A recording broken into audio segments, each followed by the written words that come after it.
안녕하세요. 스트레스를 엄청 받고 그걸 풀기 위해 사연을 보내보게 된 41살 여자입니다. 저는 한때 헬스 트레이너로 활동했던 사람이지만 나이도 어느 정도 있는 상태고 예전에 사고로 인해 몸이 다치게 돼서 4년 전부터 집안 살림을 하며 지내고 있었어요. 남편은 제가 다니고 있는 헬스장에서 만나게 되면서 연애를 시작하게 됐고 그런 남편과 결혼한 지 벌써 10년이 넘었네요. 저와 남편은 운동하는 걸 좋아하기에 저는 헬스 트레이너 직업을 그만두고 나서도 무리하지 않는 선에서 남편과 같이 헬스를 하거나 아침 저녁으로 조깅하러 나가기도 해요. 유머 코드나 식성도 비슷해서 같이 사는 동안에 정말 행복했습니다. 그런데 우리 부부 결혼 생활에 걸림돌이 되었던 게 있다면 그건 도련님 때문이랍니다.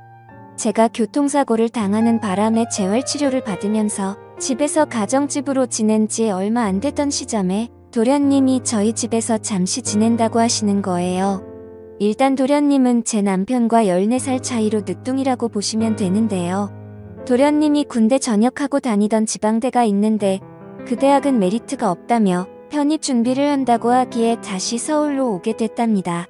도련님은 지방대에 다닐 때에는 기숙사에서 지냈지만 편입 준비를 하겠다고 다시 서울로 오게 됐을 당시에는 당연히 도련님에게는 돈이 없다고 볼 수 있잖아요. 대학생이 돈이 있어봐야 얼마나 있겠어요. 시부모님은 도련님이 20살이 되던 해에 돌아가시게 돼서 제 남편이 도련님 부모님 역할을 하고 있는 셈이랍니다. 그래서 도련님이 서울로 왔을 당시에 편입 준비하는 동안에만 우리 집에서 지내게 하자고 하더라고요. 보증금과 월세 마련해주는 것도 부담이고 보증금을 내준다고 해도 도련님이 몰래 보증금을 뺏었을 것 같은 느낌이 들기도 해서 결국 우리 부부 집에서 덜도 말고 딱 1년만 지내게 하기로 했어요. 평소 학교에 성실히 다니지 않아 보이던 도련님이었지만 편입 준비 정말 열심히 하더라고요. 저희 부부집 작은 방을 도련님이 지내실 수 있도록 준비를 해드렸는데 도련님 방을 몰래 들다 보면 항상 책상에 앉아서 공부를 하더라니까요. 원래 노는 걸 좋아하는 사람이었는데 말이에요. 그래서 저는 그런 어린 도련님이 기특해 출출하지 않게 중간중간 간식을 주고 가끔 머리 좀 식히라고 용돈을 주기도 합니다. 편입 준비하는 것만으로도 힘들 텐데 우리 부부에게 부담 주기 싫다고 주말마다 아르바이트를 하기도 하더라고요. 한동안 그렇게 잘 지내던 와중에 도련님이 좀 불편해지기 시작했어요. 일단 도련님께서는 정말 훈남이에요. 키는 183cm 정도 되고 남편은 운동을 즐기는 사람이라 그런지 남편 따라서 운동을 한 덕에 몸도 정말 근육형이에요.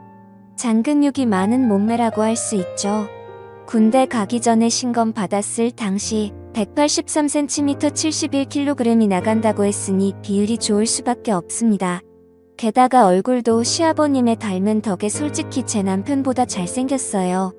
정말 훈남이라고 할 수 있는 그런 남자랍니다. 모자랄 게 전혀 없는 도련님이 저를 여자로 보는 느낌이 들더라고요. 일단 남편은 아침 일찍 출근해서 저녁 8시에서 9시가 되어야지만 퇴근하는 직장 생활을 하고 있어요. 그래서 낮에는 집에 저와 도련님 단둘이 있을 때가 많은데요. 집에 단둘이 밖에 없다고 해도 도련님은 공부한다고 방에서 거의 나오는 법이 없어서 가끔은 저 혼자 있는 기분이 들 때가 있기도 한데요. 그렇게 무난하게 지내고 있던 어느 날 제가 안방에서 옷을 갈아입겠다고 옷장을 열고 옷을 벗는데 그때 도련님이 안방문을 벌컥 열고 들어오는 거예요. 놀란 저는 서둘러 옷을 입고 도련님 노크 좀 하고 들어오세요 라고 약간 화를 냈습니다. 도련님은 미안하다고 사과를 하며 배고파서요 밥 잘해주세요 라고 하더군요. 처음에 이런 일이 있을 때는 실수구나 싶어서 그냥 넘어가게 됐는데 그 후로 계속 제가 옷만 갈아입을 때에 맞춰서 도련님이 제 방에 들어오는 느낌이 드는 거예요. 옷장 문을 열면 보통 끽 소리가 나기도 하잖아요. 그 소리가 날 때마다 노크도 안 하고 들어오는 기분이랄까? 그리고 빨래 건조대에 걸려있는 제 속옷이 한두 개씩 꼭 없어지더라고요. 그것도 집에서 편히 입는 좀 허름한 속옷만 사라지더라고요. 내가 빨래하다가 한두 개씩 빠뜨리는 건가 싶었던 찰나에 도련님 방에도 빨래거리가 있을까봐 도련님 방에 조심스럽게 들어가게 됐는데요. 도련님이 제 속옷을 갖고서 이상한 짓을 하고 있는 거였어요. 놀란 저는 일단 도련님한테 들키기 전에 서둘러 방문을 닫았어요. 이제까지 제 속옷을 몰래 가졌던 범인이 바로 도련님이란 사실을 알고 나서 그 뒤로 도련님 얼굴을 제대로 보지 못하겠더라고요. 이걸 혼자만 알고 있어야 하는 건가? 며칠 동안 곰곰이 생각하고 있던 찰나 제가 혼자 운동하고 나서 낮에 샤워를 하고 있었어요. 이날은 도련님이 피곤하다며 낮잠을 자고 있을 때였죠. 열심히 샤워를 하고 있는데 뭔가 이상한 느낌이 들었습니다. 문틈이 살짝 열려있는 것 같았습니다. 그래서 얼른 수건을 둘러싸고 문을 벌컥 열었습니다.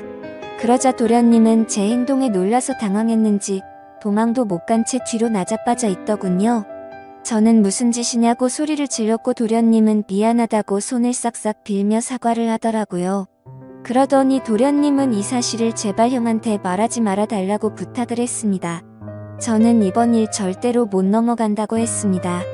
제 속옷으로 이상한 짓을 한 것도 이미 알고 있었다고 따졌는데 도련님은 세상 놀란 표정으로 그 자리에서 엉엉 울더라니까요. 얼마나 억울하고 속상하던지. 저는 퇴근하고 집에 들어온 남편에게 모든 사실을 솔직하게 고백했습니다. 제 말을 들은 남편은 손을 부들부들 떨면서 분노를 감추지 못하더라고요.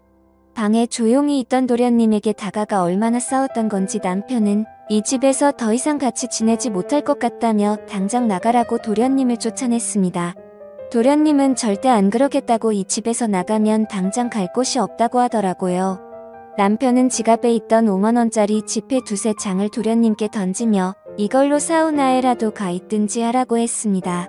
그 후로 도련님은 우리 집에서 지내지 못하게 됐어요. 도련님은 거의 한 달 넘게 우리 부부한테 돌아가며 전화를 했고 우리 부부는 그 전화 한 통 받지 않았었답니다. 문자가 오기도 했는데 제발 용서해달라고 요즘 밥 한 끼 제대로 먹지 못한다고 하더라고요. 한창 중요할 시기에 예민해서 그랬던 거라고 제발 용서해달라고 하더군요. 한 달 넘게 애원을 하면서 용서를 구하던 도련님. 남편은 그런 도련님 절대 만나거나 연락조차 받지 말라고 했지만 저는 눈 딱 감고 도련님을 만나보기로 했습니다.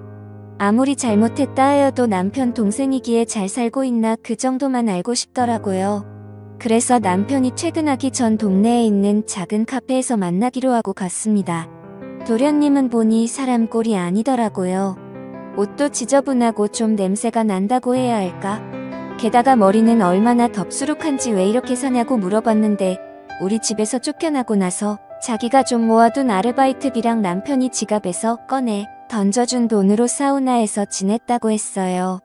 그것도 한계가 있어서 친구 집에서 며칠 지내기도 했다는데 친구도 제 도련님을 받아주는 게 한계가 있어서 나가달라고 부탁을 하더래요. 그래서 아르바이트하는 매장에서 몰래 먹고 자고 해봤는데 사장님이 그걸 뒤늦게 알게 되는 바람에 결국 알바조차 잘렸다고 하더라고요. 모아둔 돈도 없고 그 와중에 편의 준비도 해야 하기에 많이 힘들었다고 합니다. 순간적으로 도련님이 안쓰럽긴 했지만 그래도 도련님이 잘못한 건 잘못한 거라 저는 그런 도련님 얼굴을 보고도 용서해주고 싶은 마음이 들지가 않더라고요. 그래서 저는 그런 도련님께 용서해주고 싶은 마음은 없지만 그래도 한때 가족이라 생각했던 사람이라 용돈은 조금 줄 수 있다고 했어요. 그렇게 저는 도련님께 50만 원을 주게 됐습니다. 제가 준 50만 원을 뚫어지게 바라본 도련님은 갑자기 뭐라도 결심한 표정으로 저를 바라보더라고요. 그리고서 저한테 한다는 말이 형수님 앞으로 저 볼 생각 없다고요? 하는 거예요. 그래서 저는 그렇다고 단호하게 말했습니다. 제 대답을 들은 도련님은 제가 준 50만 원을 저한테 다시 돌려준 뒤에 그럼 이 돈 필요 없고 저랑 딱 하룻밤만 같이 보내요. 라고 하는 거예요. 이제까지 저를 몰래 좋아하고 있었고 제 존재만 봐도 떨려서 그랬다고 하더라고요. 그걸 듣고 얼마나 충격이던지. 저는 화가 나서 결국 마시고 있던 아이스 아메리카노를 도련님 얼굴에 뿌린 뒤에 앞으로 얼굴 보는 일 절대 없었으면 하네요. 더러운 새끼. 라고 말하고 그 카페에서 나오게 됐습니다. 그 후로 도련님과 안 보고 산 지 정말 오래됐습니다. 요즘에 잘 살고 있는지는 모르겠지만 몇 개월 전에 도련님 소문을 듣게 됐어요. 제 남편이 사촌 동생과 자주 연락하고 지냈는데 그 사촌 동생과 도련님도 연락을 따로 하고 지내는 것 같더라고요. 남편 사촌 동생 말로는 도련님이 현지 선수로 일하고 있는 중이라고 합니다. 편입 준비도 모두 포기하고 돈 많이 버는 직업을 얻고 싶다고 사촌 동생한테 말했다고 하는데 그 직업이 술집에서 선수로 일하게 되는 것인 줄은 꿈에도 몰랐습니다. 그리고 매일 술을 마시며 일을 하다 보니 몸에 이상 증세가 나타나게 되는 바람에 병원에서 검진을 좀 받아봤다고 해요. 결국 당뇨랑 고혈압이 생겨서 매일 병원에 다니고 있다는 말을 듣기도 했습니다. 사람 참 그렇게 망가지기 쉽지 않을 텐데 남편도 그런 도련님, 앞으로 평생 보고 살고 싶지 않다고 했고 저한테도 항상 미안하다고 사과를 하고 있습니다.